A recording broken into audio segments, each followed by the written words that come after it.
Hello everyone, and welcome to Linux Forensics here at Pentester Academy.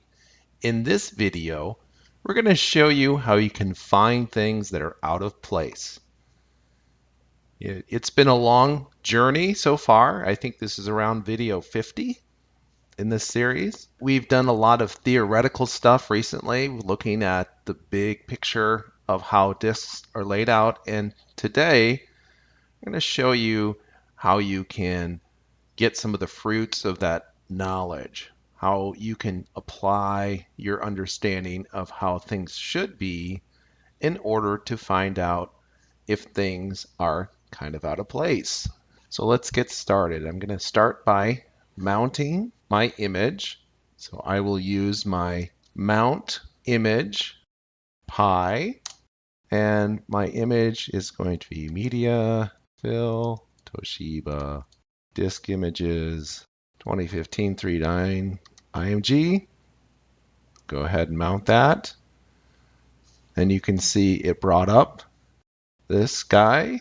If I do a quick check with mount, I will see that yes, in fact, this was mounted as read-only, which is important, of course. So I'll go on over to where this was mounted.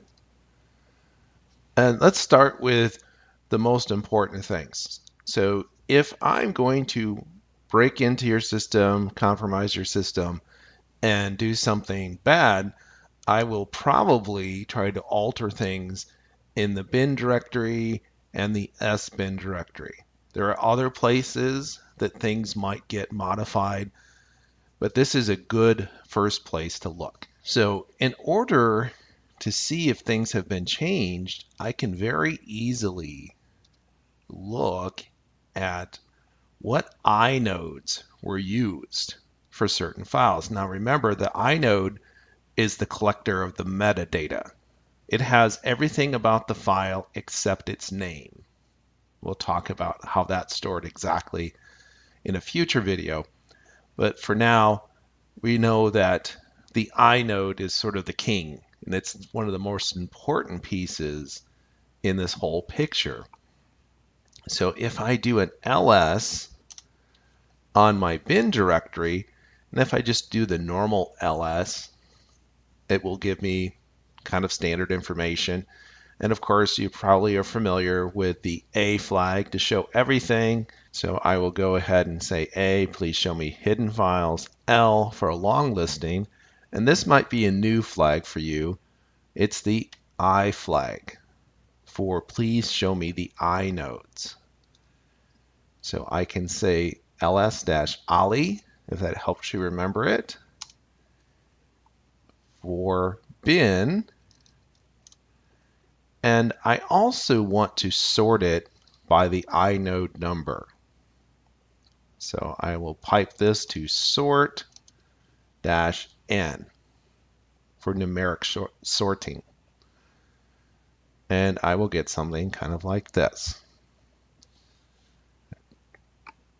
Now in this case, I don't see a bunch of non-sequential inodes until I get here.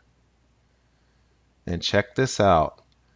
So I have a bunch of sequential inodes, which makes sense. When the operating system was installed and all of this was laid down, it was just file after file after file. And suddenly, what do I find here but a big jump? I go from 549 to 7,076. So that's a huge jump, and that indicates that these were added much later. Now in this case, we didn't have a very sophisticated attacker. This attacker did not change these timestamps, which is very easy to do. There are different tools out there to backdate the files so they don't look out of place. Of course, these also have some suspicious names. So that's another clue there.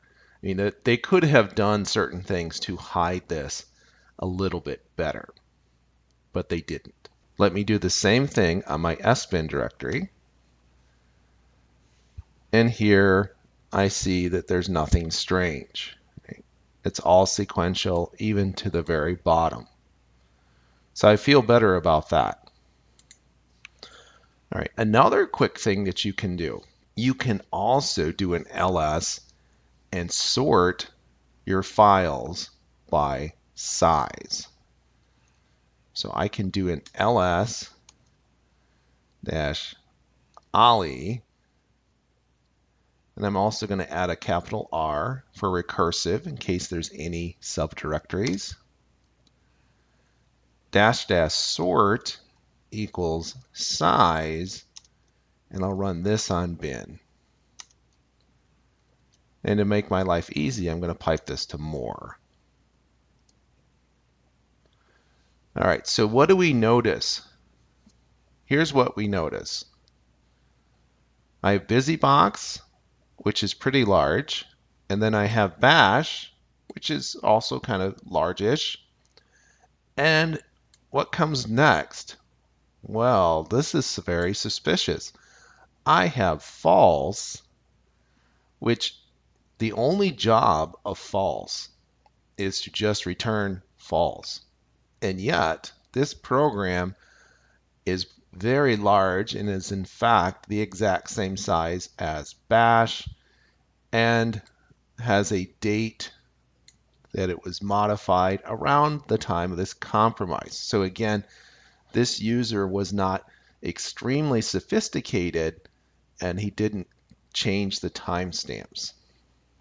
But even if he had, we would have found him out because of this thing. Now, if I continue, you'll see there is a function called true that is very similar to false. And the function called true is going to be much smaller. Once again, I do see references to my reverse shell. Somewhere in here is my true function. I just missed it. So I'm going to just do this. So that is much smaller, 27K instead of over 102. So that's another simple thing that you can do. And of course, you want to do the same thing on sbin. So I will run my ls-ali-r, and I will sort on size for sbin, also pipe that to more. And I see biggest thing there, WPA supplicant, DH client, and nothing else looks terribly out of place in terms of the size for different items. I can also sort by time. You know, we already created a timeline in some earlier videos, but if you wanted to sort by time, you can do the ls command where the sort is not size, but the sort equals time. And that will show you the most recent items. And you can see that, at least according to the timestamps, there's nothing terribly recent in sbin. And if I do the same thing for bin, boom, right away, since he didn't modify the timestamps, I can see that these were changed. Well, that's all for this video. As always, if you're enjoying these videos here at Pentester Academy, please tell a friend. We'll see you soon.